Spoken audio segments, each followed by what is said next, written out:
In the 1870s, the British Empire was reaching the height of its power. The British turned their eyes to South Africa, a land rich in resources. Southern Africa, with its vast landscapes and diverse peoples, remained a region where British influence was still patchy and incomplete. For the imperial planners in London, this could not stand. In 1877, the British sent Sir Henry Bartle Frere, appointing him High Commissioner for Southern Africa.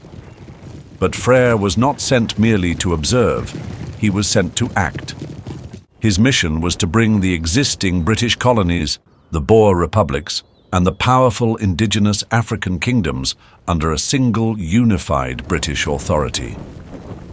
Frere viewed the independent Zulu kingdom as the biggest possible threat to this plan and sought an excuse to declare war. Frere mobilized British troops on the border and requested a meeting with Cetshwayo's representatives in December. Frere presented them with an ultimatum. King Cetshwayo was required to disband his army and submit to British rule.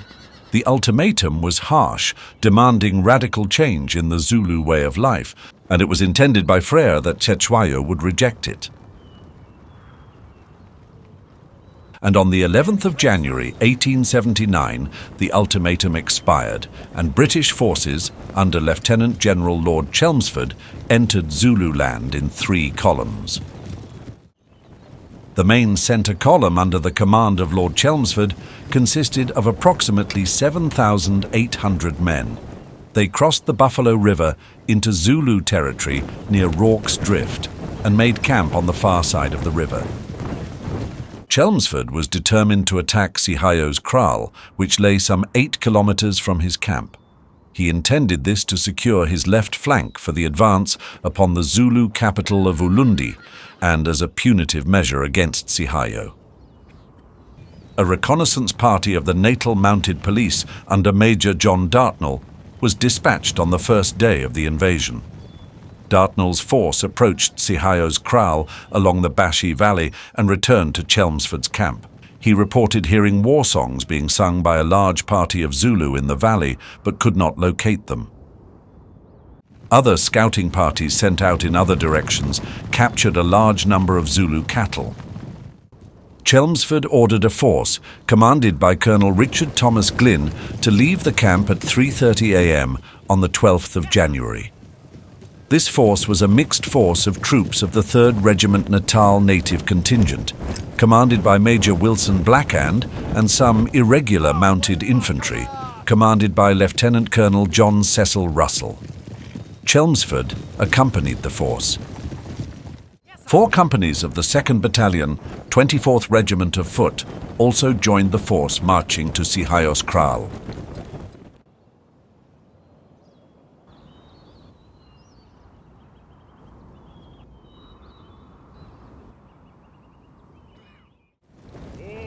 After around 8 kilometers of marching, Zulu were observed in the hills above them.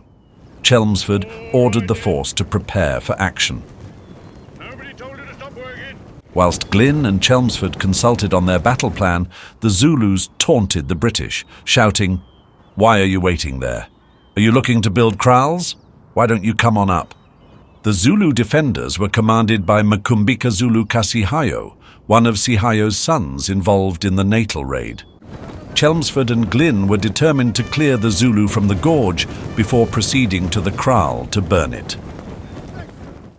Chelmsford ordered Russell's mounted infantry to move to the south where the slope was climbable and to sweep around behind the Zulus on the heights to threaten them and cut off any retreat. In the meantime, the Natal Native Contingent under Hamilton Brown began the assault on the Zulus on the lower ground. The 2nd Battalion of the 3rd Regiment of the Natal Native Contingent and additional men from the 24th Regiment of Foot were held in reserve. Brown had been ordered by Chelmsford not to open fire before the Zulu did and to avoid harming any Zulu women or children. The Natal Native contingents were in good spirits until they came under fire from Zulu marksmen hiding in the hill. These first few shots made the British colonial troops pause. At this point, they were challenged by a Zulu shouting, "By whose orders do you come to the land of the Zulus?" Hamilton Brown's interpreter, Lieutenant R. Duncombe, replied, "By the orders of the Great White Queen." The Zulus then shot again, and the Natal native contingent responded.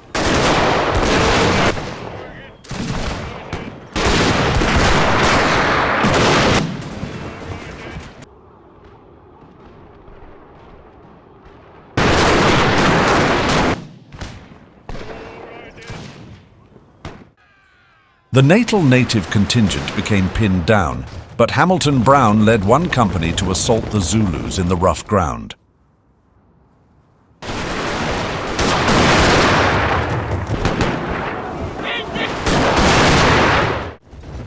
The assault was successful in clearing a small group of Zulus at the base of the gorge. The Zulu warriors retreated up steep paths leading to the top of the cliffs. Meanwhile, the main force of Natal contingent was still pinned down. Seeing them falter, Captain Henry Harford moved forward to support Hamilton Brown.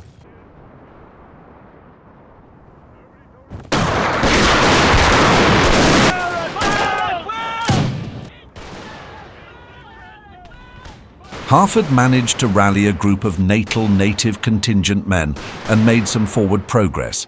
The men of the 24th also advanced, their rifles with fixed bayonets proving an encouragement to the Natal native contingent.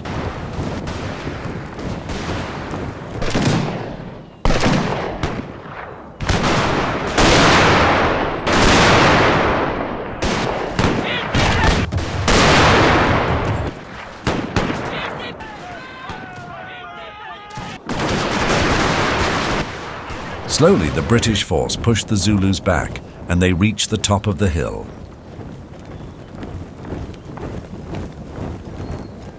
In the meantime, Russell's mounted contingent had also reached the heights.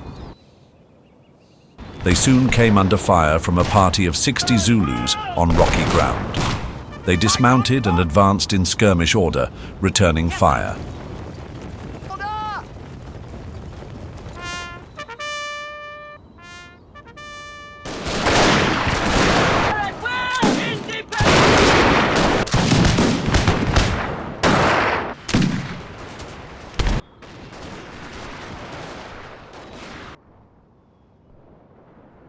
By 10 a.m., the Zulus had been driven off.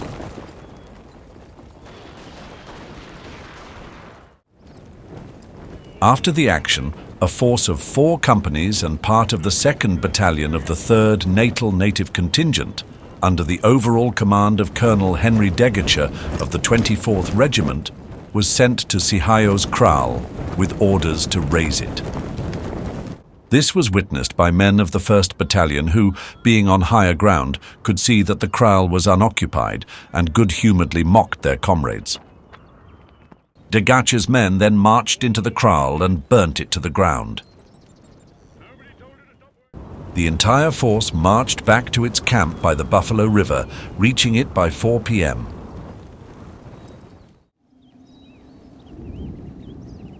The force then continued on their march to Ulundi. Their march was affected by a heavy thunderstorm, and by the 20th of January they reached their final destination, Isandlwana.